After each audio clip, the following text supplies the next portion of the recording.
se duelen muchísimo los pacientes a la hora de entrar en el sistema de salud.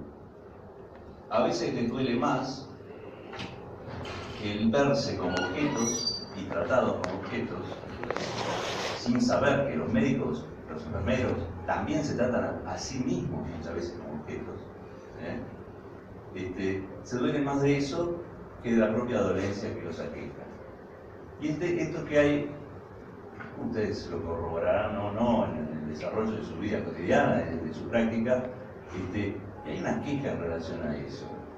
Hay atisbos cada vez más importantes, ya no son atisbos en realidad, como decía antes, de darle a la emocionalidad el rango de inteligencia. Está el famoso libro de Goleman, Inteligencia Emocional, que es la punta de un iceberg de todas las tareas que se desarrollan en relación a eso y de una intuición generalizada sobre el hecho de que ningún médico, ningún enfermero, ningún fonaudiólogo, ningún operador de salud deja de ser persona a la hora de estar ahí frente al paciente.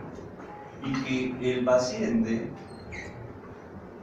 que tiene nombre y apellido, que tiene una circunstancia que a veces es insufrible y a veces es una maravilla, el paciente intuitivamente, con una intuición atávica, pide humanidad además de prácticas médicas o prácticas específicas. Entonces la pertinencia de la emoción en este contexto nos salva a nosotros de la propia deshumanización en nuestra tarea. Pero esto, ahora porque estoy en un hospital hablándolo, pero esto ocurre en todos los contextos. Si quieren, lo podemos llevar al ámbito de la familia, en donde el funcionalismo de la familia, imaginemos por un minuto una familia más o menos de las de antes, ¿no? Papá, mamá, hijitos, perro labrador. El desarrollo de viene el plomero, no viene el plomero, llevaste a los chicos al pediatra, qué comemos hoy, todo eso va desangelando la vida cotidiana, corriendo el eje de su aspecto sacramental, es decir, para nosotros la familia es sagrada, sea como sea la familia, hay un ámbito de lo sagrado que nosotros tenemos, el ámbito de los afectos, de los hijos, de aquello por lo cual todo es lo que es. Bueno, eso mismo ocurre, ese desangelamiento ocurre también en nuestra práctica en salud. Si ustedes por ahí ahora cuando empecemos a hablar, seguramente conversaremos de la avalancha de circunstancias que hacen que esto ocurra, o que propician que esto ocurra.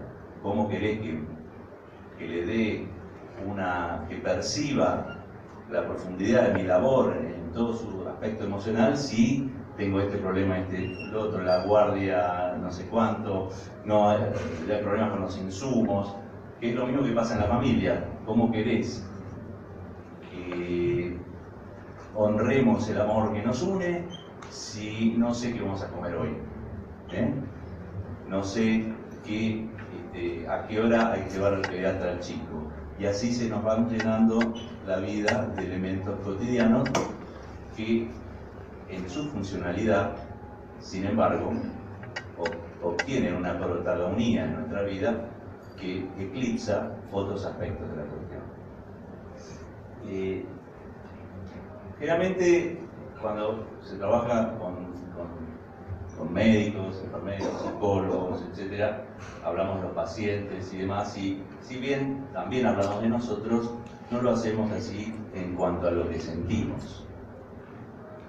En ocasiones en el Comité de Bioética nos explayamos sobre algunas cuestiones administrativas del hospital, algunas falencias o debilidades en el terreno de lo administrativo, por ejemplo, algunos trámites que los profesionales tenemos que hacer y que no hacemos, somos demorones, lo dejamos de lado, y entonces de pronto nos preguntamos ¿a qué responde esto? ¿Por qué? Entonces decimos, no, lo que pasa, todo el mundo dice, no, lo que pasa es que estoy quemado, puedo, o me dedico a ver a los pacientes o lleno la planillita, ¿no? Estoy quemado. No es ninguna novedad lo del burnout, ya sé que no estoy descubriendo la pólvora para hacer referencia a eso, pero sí le quiero dedicar un ratito. que sea este espacio, al menos una microceremonia, en donde nos preguntemos y nos contestemos qué es lo que nos pasa en el terreno de nuestra emocionalidad y lo encontremos pertinente a nuestra tarea, la reflexión, no como un elemento suntuario, un elemento que si tengo tiempo me fijo en lo que siento, si tengo tiempo redescubro el sentido de mi tarea, que es lo que hace que yo tenga la fuerza para hacer lo que tengo que hacer y atravesar las circunstancias difíciles que tenga que atravesar. Si tengo tiempo me doy cuenta si estoy enojado, o si estoy triste, o tengo miedo, o tengo furia, o angustia. Si tengo tiempo, sabiendo o sin saber que, aunque no tengas tiempo, igual estás enojado, estás triste, tenés angustia, o tenés furia, igual lo tenés. La propuesta sería registrar eso y no tenerlo como compañero silencioso en la ruta de nuestra tarea cotidiana. La propuesta es salir del analfabetismo emocional que tenemos en nuestra formación, que trasciende las prácticas que desarrollamos, casi te diría que es un analfabetismo cultural que tenemos en relación a nuestra emocionalidad, al punto que a veces ni sabemos qué palabra corresponde a aquello que estamos sintiendo. O, por ejemplo, otro elemento es que nos habilitamos ciertas emociones, pero no otras. Por ejemplo, es más habilitado, a mi gusto, están más habilitadas las emociones del enojo que la demostración de miedo o de tristeza, por ejemplo, ¿no? Uno se habilita al enojo, pero no a llorar, por ejemplo, ¿no? Los hombres ni aprovechando el tema de género, el tema femenino, le diría que la incorporación de lo que, desde lo sea cultural, sea genético, ya no importa. El tema es que la incorporación a la práctica cotidiana de la capacidad de empatía que suelen tener en forma mayoritaria las mujeres, y salir de la idea más, como les decía antes, guerrera de la práctica, ¿no? Nos ayuda, porque esto ocurre, y cuando ocurre ayuda a ser mejores profesionales, tener una vida más integrada y no tan escindida. Generar un puente, tanto con nosotros mismos, con el paciente al que tenemos enfrente. Y si bien es verdad que si uno ve muchísimos pacientes por día, no puede estar a corazón abierto, se siente empatía por ti, o paciente, ¿no? No podemos, aparte, a veces son francamente infumables. Incluso el hecho de que sean infumables y sentir cosas al respecto, habilita ciertos trámites llamo a diálogos y demás, que bueno, uno legitima eso que siente, lo pone a jugar sin tener que estar quietito en un rol que termina siendo un sarcófago dentro del cual uno está refugiado. Poder registrar esto es muy importante, y otra cosa más, poder compartir estos elementos. Nosotros, cuando conversamos, es mucho más habitual que hablemos de nuestras prácticas que de nuestras emociones. Y creemos que estamos hablando de todos nosotros a la hora de decir qué hicimos con pacientes, las problemáticas que existen,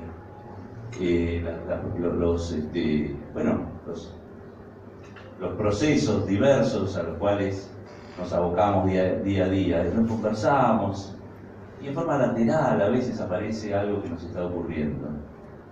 Ustedes vieron los talleres de Pirovano, son talleres de ayuda mutua, son talleres de promoción de la salud, es una categoría de trabajo en salud que yo siempre digo que conviene recordar. El trabajo en promoción de salud es un trabajo de la salud, no contra la enfermedad. Sin embargo, sabemos nosotros que cuando nosotros honramos y desplegamos la salud, la enfermedad va quedando de lado, así como cuando uno enciende una luz y la pone en un lugar más alto, no lucha contra la oscuridad. Simplemente por ponerla más alto, la oscuridad solita se va corriendo. Y en terreno no les diría que en temas médicos específicos con tanta claridad, pero sí en el terreno emocional, la posibilidad de poner a la luz lo que sentimos e intercambiar al respecto, y no solamente en relación al desarrollo de prácticas, por la experiencia de los grupos de ayuda mutua, por la casuística que hay en otros espacios de trabajo sobre el burnout y el acompañamiento recíproco de los profesionales a la hora de poner sobre la mesa no situaciones ya terminadas, que una vez la terminé, la tengo ya cocinadita, maquilladita, peinadita y la comparto con el otro. No, lo tenés toda la pre-pizza, ¿viste? El último toque lo cocinamos entre todos. Eso genera un enorme fortalecimiento anímico y una sensación de sustentabilidad desde lo emotivo que optimiza la tarea luego más práctica que se les puede ocurrir. Pero eso no está dentro de nuestra cultura, no está, es casi, les diría, un elemento lateralísimo que no hace a la importancia que de hecho tiene. La posibilidad de decir, ¿sabes qué? Me angustio cuando veo a este tipo, a este paciente, o tengo miedo de tal o cual cosa. No, nosotros tenemos que mostrarnos ya enteros, pero en realidad no somos enteros, estamos destinados a lo recíproco. Y este cuantapropismo profesional que a veces tenemos no habilita nuestras mejores virtudes, porque nos quedamos solos y nos dejamos solos nosotros mismos, porque al que siente no le damos bola y focalizamos solamente en la puesta en práctica de un montón de cosas. Entonces, siempre el temor mío cuando hablo con profesionales y sobre todo en situaciones de profesionales como lo somos dentro de un hospital público, en donde las situaciones son muy ásperas, donde se transpira mucho la camiseta, donde no hay algodón que nos proteja en el sentido de que estamos ahí a la intemperie. Siempre mi temor, y acá les comparto una emoción, mi miedo es quedar como inocentón. ¿Vieron? ¿Quién vino a hablar en la jornada? ¿Quién dice ese peche? Y un tipo medio inocentón, que nos vino a hablar de las emociones, viste que hay que sentir, dejar fluir y qué sé yo. Ese es el miedo que tengo yo habitualmente cuando hablo con profesionales de la salud, sobre todo en el espacio de... Pero me sale como una cuestión de, che, pero si no hablamos de esto, qué sé yo, ¿de qué voy a hablar? ¿Entendés? No, me parece que más vale el riesgo, asumir el riesgo de parecer casi le diría pueril. Como si hablar entre jugadores de rugby, hablar de la importancia de la sensibilidad. El otro día estaba hablando con un ex Puma que yo idolatraba en algún momento, era una bestia que yo iba a ver a la cancha, y ahora está más flaco y más viejo, y me contaba los miedos que tenía antes de jugar contra Francia, cómo su colega, al que él ensalzaba, lo tenía en un podio, el otro jugaba en otra posición. De pronto, en la noche previa al gran partido contra Francia en París, siente que su compañero se mueve, entonces prenden la luz y lo ve llorando. Dice, ¿qué pasa? Estoy cagado de miedo, le dice. Nos van a cagar a palo, dice. Entonces, ¿qué? El que tampoco podía dormir porque estaba cagado de miedo y sentía que los iban a cagar a palos porque era la venganza, porque Argentina había ganado en Buenos Aires y se habían matado, ¿no? El hecho de compartir les hizo jugar un super partido, perdieron igual, pero les hizo jugar un super partido desde un plano más humano, y ahora, no sé cuántos años después, es la evocación amorosamente evocada esa escena, ¿no? Y quizás sea ese un elemento de fortaleza que en el contexto de la alta competencia no era visto como fortaleza, pero ahora a ojos vistas el propio tipo me dice, eso nos fortaleció, la posibilidad de compartir que estábamos culepeados. Entonces yo me doy por satisfecho incorporar esta variable, seguro no es súper novedad para ustedes, pero el hecho de poderlo poner acá sobre la mesa y en esta liturgia de la jornada, honrar el aspecto emocional de nuestra tarea, me parece que está bueno, y más si ahora vamos a compartir, ¿no es cierto? Vos me decís cuando, sí, compartimos, pero va a estar bueno poder compartir un poquito. Yo tengo una pregunta. Un poco haciendo honor al título de las jornadas, al tema de las jornadas. La pregunta sería si las emociones femeninas son iguales que las masculinas y cómo se tamiza eso en el contexto laboral, en donde son más jefes masculinos, más directores de hospitales masculinos. Ya no me dicen acá, bueno, yo los conté, la estadística me dice que sí, pero con esta inclusión de lo femenino, si son las mismas, cómo es el avatar emocional de la mujer, las circunstancias emocionales de la mujer, con otra realidad, con otras obligaciones, y cómo eso impacta un poco en la tarea del cuidado de otros.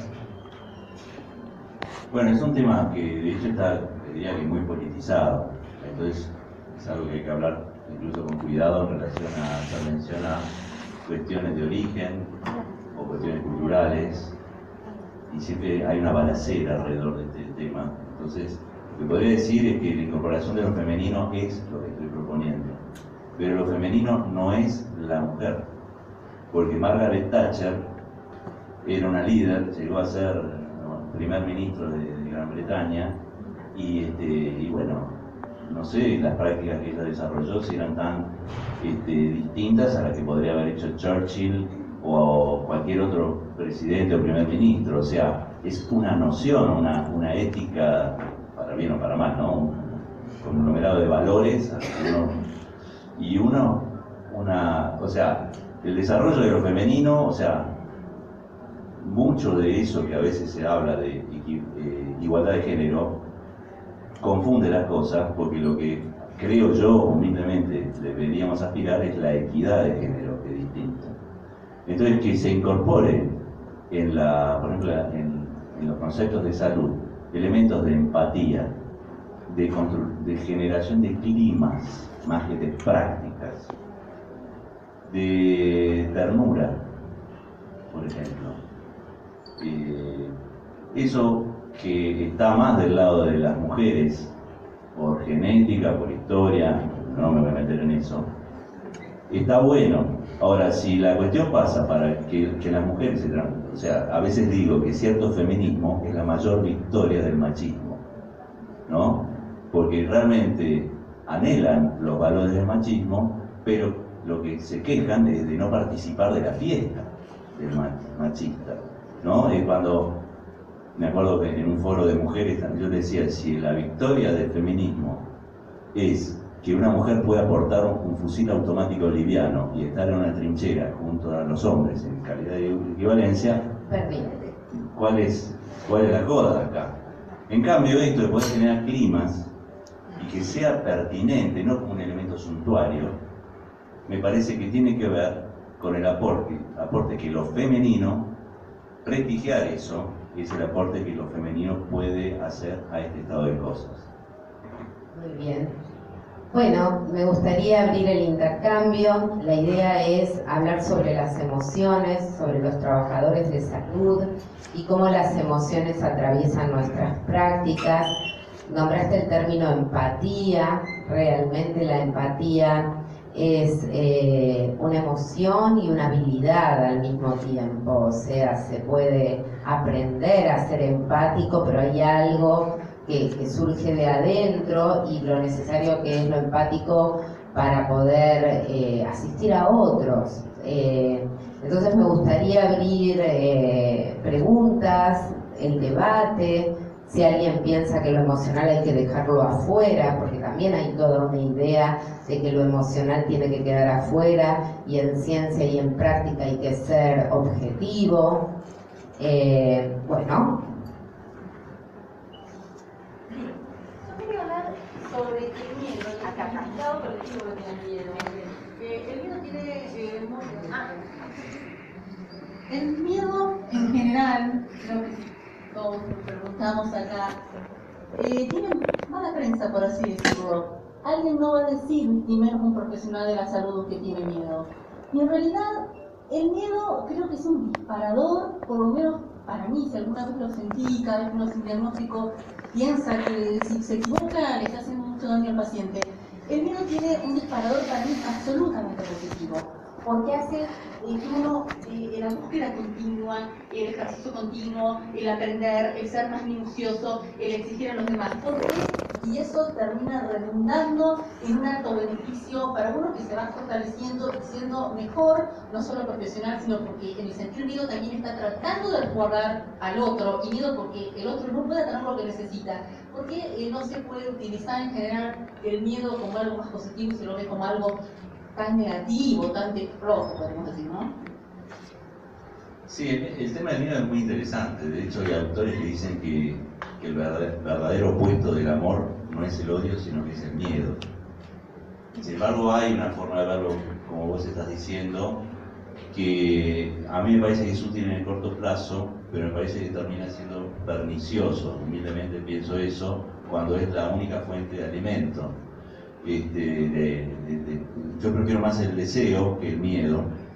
Ni siquiera prefiero la necesidad que también muchos adjudican a la necesidad como el motor de lo humano, ¿no? Necesitamos cosas, entonces vamos a buscarlas, pero es por un vacío que tenemos, entonces necesitamos llenarlo. Yo prefiero decir que tenemos un lleno que queremos desplegarlo, ¿no? Tenemos una vocación. Entonces, el miedo es muy positivo en ese sentido, como puerta para poder compartir, porque hay algo muy singular con el tema del miedo, es que tiene siempre razón. O sea, vos decís, tengo miedo porque en cualquier momento nos podemos morir, porque de una CB nadie nos garantiza que no en este momento no nos reviente no sé qué cosa, ¿no? De hecho, yo no sé cómo hacen ustedes los médicos, te digo la verdad. Yo no podría, de hecho no soy médico porque estaría todo el tiempo paranoico por tomar conocimiento de todas las cosas espantosas que nos pueden pasar en esta vida. Admiro vuestra capacidad. Cuando tenemos miedo, siempre tenemos alguna razón, porque desde el momento que nos podemos morir cuando Dios quiera, cualquier cosa que vos digas al respecto, podría pasar algo malo, y sí, tenés razón. Ahora, no sé cómo hace la humanidad para seguir adelante con eso encima. Bueno, lo que hemos visto, y de hecho ahí sí que los programas de talleres es una casuística tremenda, maravillosa, es que cuando nos acompañamos, el miedo se transforma en otra cosa y se transforma en fuerza y se transforma en virtud y en capacidad. Cuando estamos desolados frente al miedo, nos blindamos y empezamos a hacer las cosas para que no pase algo malo, que es muy distinto a hacer las cosas para que pase algo bueno.